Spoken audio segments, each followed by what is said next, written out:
Hello boys and girls, welcome to the Ministry of Education and Partners COVID-19 Teaching by Radio program. The Ministry of Education and Partners COVID-19 Teaching by Radio program is a 30-minute radio intervention support program that is meant to provide continuous instruction to keep you academically engaged during this stay-at-home period, as well as preparing you, our 6th, 9th and 12th graders for the pending Liberia Primary School Certificate Exam, Liberia Junior High School Certificate Exam, and West Africa Senior Secondary Certificate Exam when the time comes. Also, in addition to this academic support, the program is meant to provide psychosocial support for learners, teachers, and parents, and also tips on how you as parents and teachers can provide support to your students and children at home. Now, let's join our teacher for today's lesson. Hello learners, I am teacher Reuben Duo, and this is the Ministry of Education COVID-19 Teaching by Radio program for you, our beloved students and teachers of the Republic of Liberia. Welcome. The aim of our lesson today is to discuss the role of Africa during the founding of the United Nations and Africa's contribution to the United Nations. Learners, our topic for this lesson, as I said, is Africa and the United Nations. Are we together? In order to begin our discussion, can you list some facts about the United Nations by yourself? Now, let's look at some facts provided in our lesson for today. I'm sure this information will help you to discuss the topic. The United Nations is an organization established on October 24, 1945 to promote international cooperation. The word cooperation in this lesson means collaboration or teamwork among countries in the world. The United Nations was founded to replace the League of Nations with the aim of maintaining world peace and security.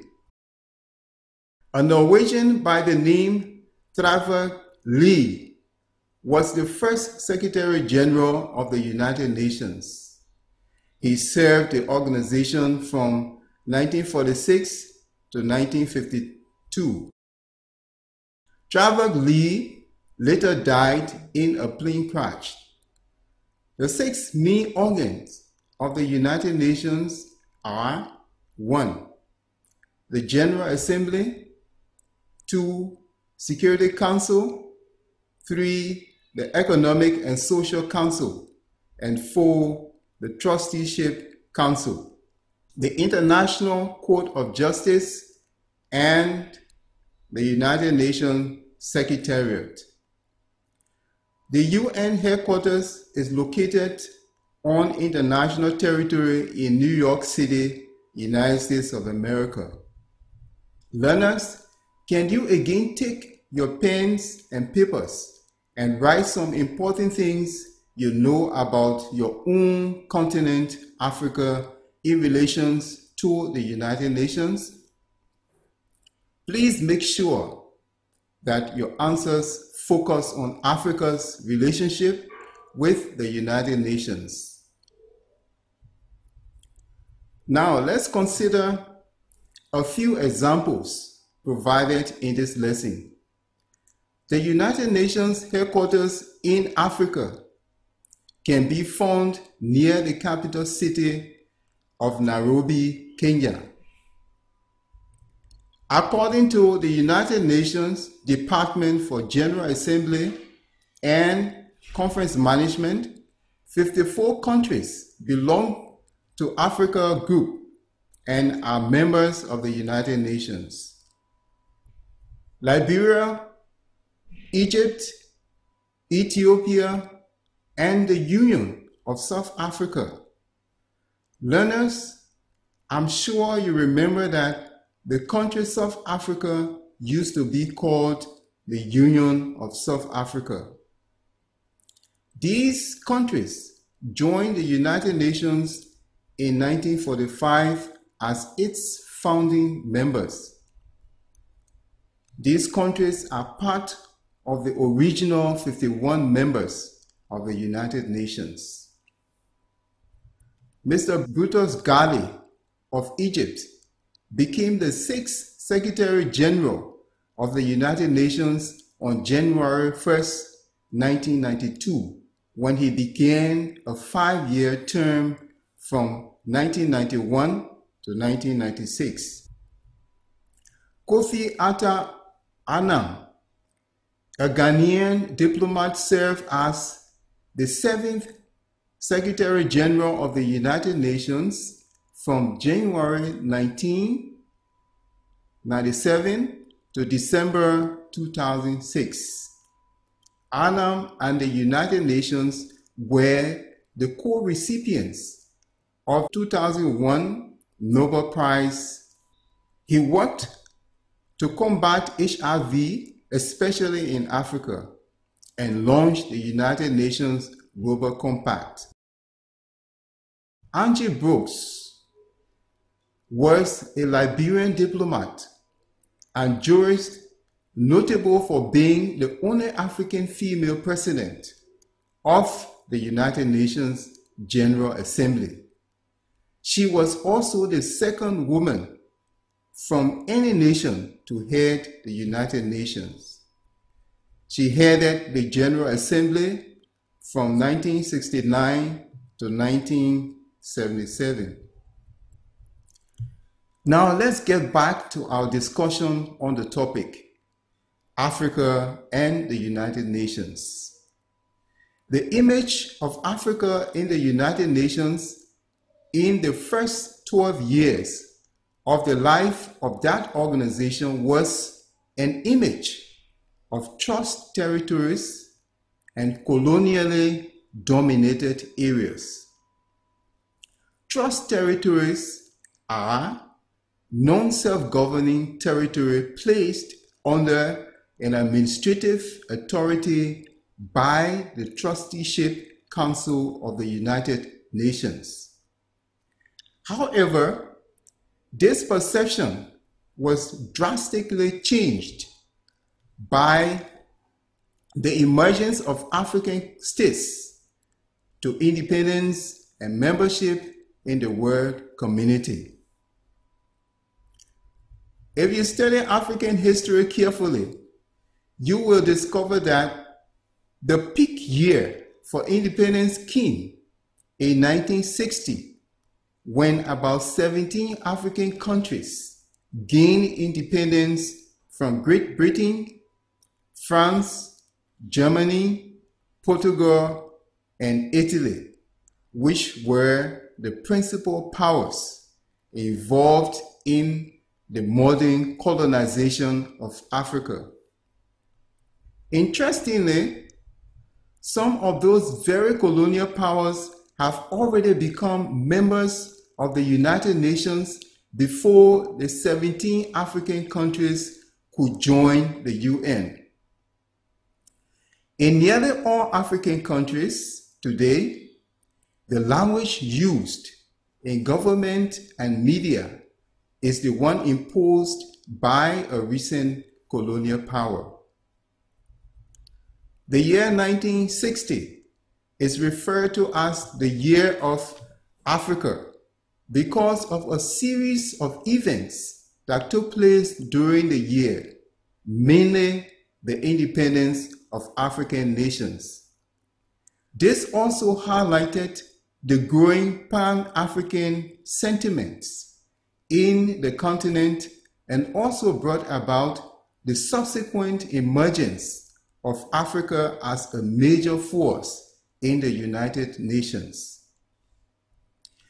As they have gained increased membership in the United Nations, the African states have sought to coordinate their efforts on issues of self-determination. The independence of colonial areas and the elimination of racial discrimination policies. How easy would that be for Africa to fight for independence of colonial eras when France and founding members of the United Nations had colonized most African countries, including Gambia, Chad, Mali, Togo, Sudan, Gabon, Tunisia, Niger, Republic of Congo, Cameroon, and several others. Africa was greatly concerned with the eliminating Portuguese domination in Angola and Mozambique. The apartheid policy governed relations between Africa, white minority and non-white minority, and sanctioned racial segregation and political and economic discrimination against non-whites. Afrikaans, the official language of South Africa, apartheid means apartness. In Afrikaans, the official language of South Africa, apartheid means apartness. Achieving independence was the driving force behind the craving desire to join the United Nations. Within the United Nations, at that time, the major concern of Africa was to also obtain seat on the Security Council, the Economic and Social Council, and on other committees that include less than the full membership of the United Nations. The new African nations attached a great deal of significance to the United Nations. Indeed, one of the first actions of the newly independent African states was to seek membership. By 1994, 20% of the total UN membership consisted of African members, 52 countries. And the Security Council and General Assembly had elected Mr. Boutros Ghali of Egypt, the first African Secretary General. Challenges for Africa. The impact of Africa in the United Nations has been to shift emphasis on moral political issues and basic social and economic problems. Climate change. Climate change poses a significant threat to economic, social, and environmental development in Africa. There is strong evidence that warming in Africa has increased significantly over the past 50 to 100 years, with clear effect on the health, livelihoods, and food security of the people in Africa. Climate change is likely to lessen crop yields, increase water security, aggravate biodiversity loss, and contribute to the desertification, hence imposing a severe challenge on the continent. Economic challenge. Unemployment and socio-economic inequalities both among individuals and between regions are common to many African nations. There is a high dependency ratio since the population is largely youthful and unemployed. Poor economic planning is a problem. With all these challenges threatening the continent, Africa needed to seek international cooperation from the world's most recognized power to deal with these pressing issues. Corruption. Corruption remains the most daunting challenge to good governance, sustainable economic growth, peace, stability, and development in Africa. While corruption is a global phenomenon, the impact is felt more in poor and underdeveloped countries, where resources for development are unduly diverted into private hands, which exacerbates or worsens poverty. In many corruption perception surveys, Africa is perceived as the most corrupt region in the world, as well as the most underdeveloped and backward region. Coronavirus spreads via droplets. When the person coughs or sneezes, the droplets land on surfaces and are picked up on the hands of others and spread further. People catch the virus when they touch their infected hands to their mouth, nose, or eyes. It follows that the single most important thing you can do to protect yourself is keep your hands clean by washing them frequently with soap and water or hand sanitizer. Hence, addressing the problem of corruption in a strategic and comprehensive way is of paramount importance as a development priority for Africa. Peacekeeping and African crisis. Addressing the challenges posed by protracted conflict and long-standing disputes on the African continent has been a major focus for the United Nations.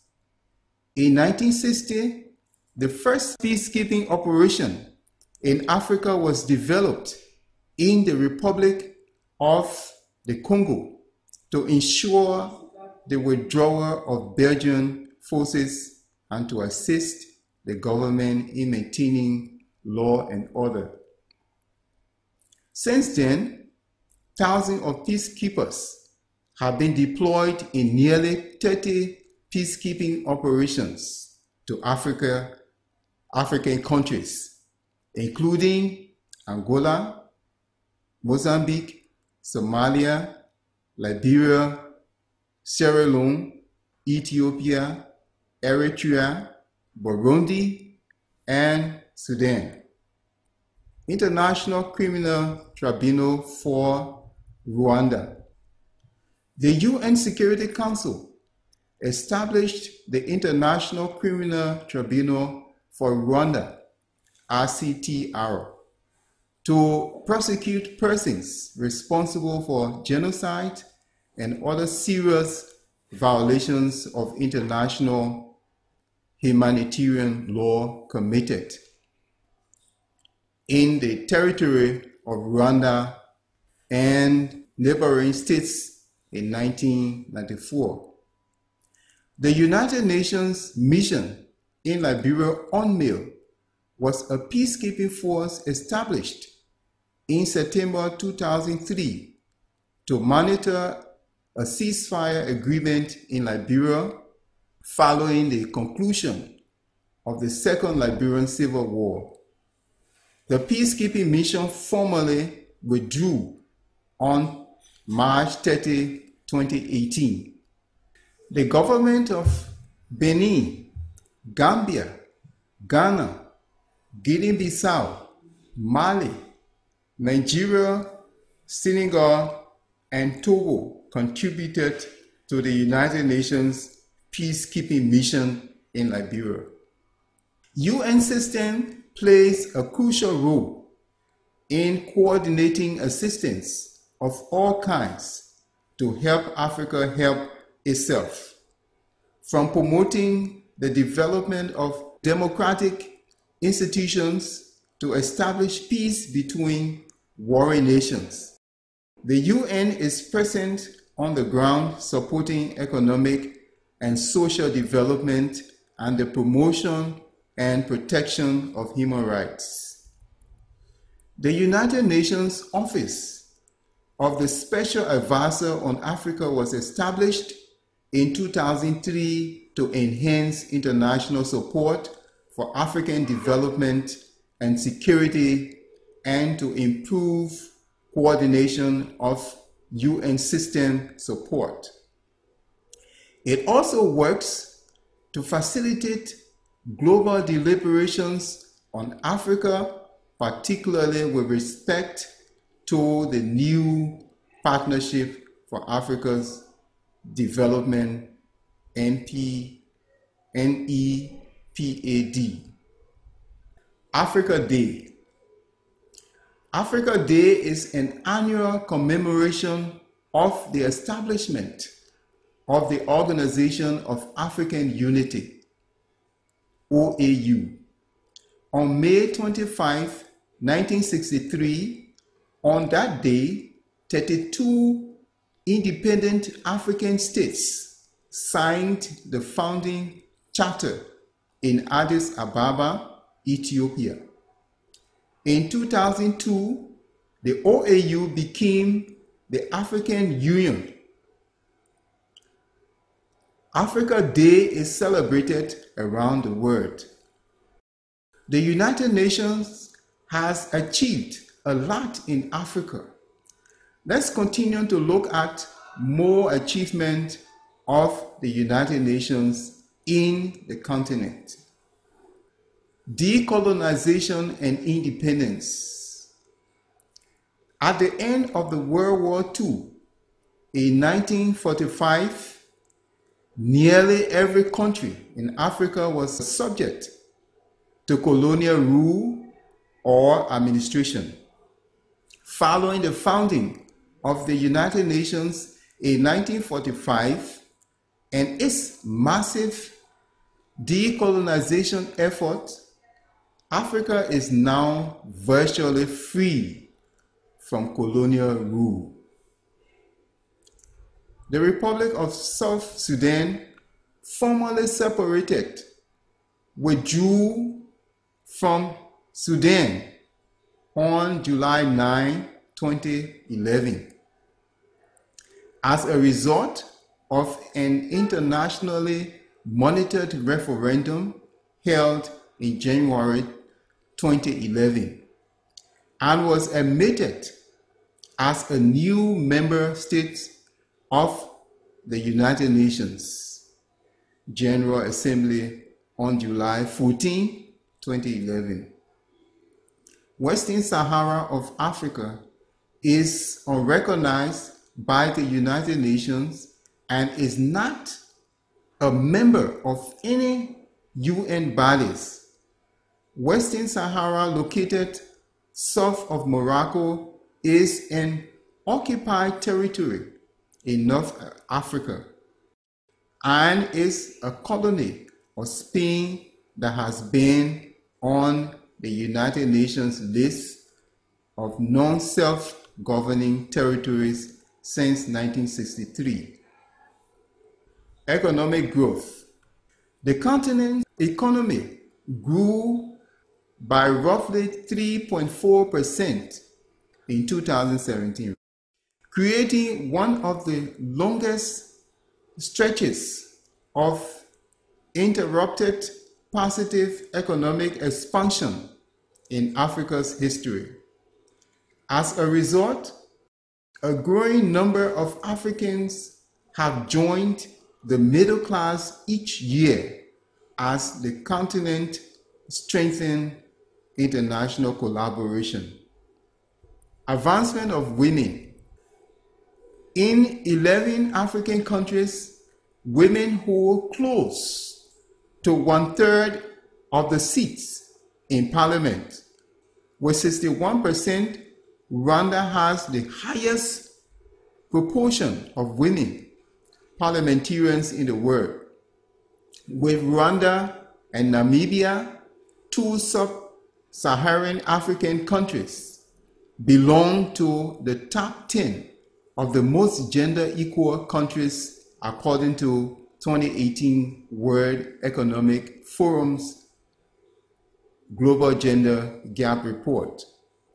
Learners, do you know that in 2005, Ellen Johnson Sirleaf was elected the first president of Liberia, thus becoming the first female president of Africa? Ebola.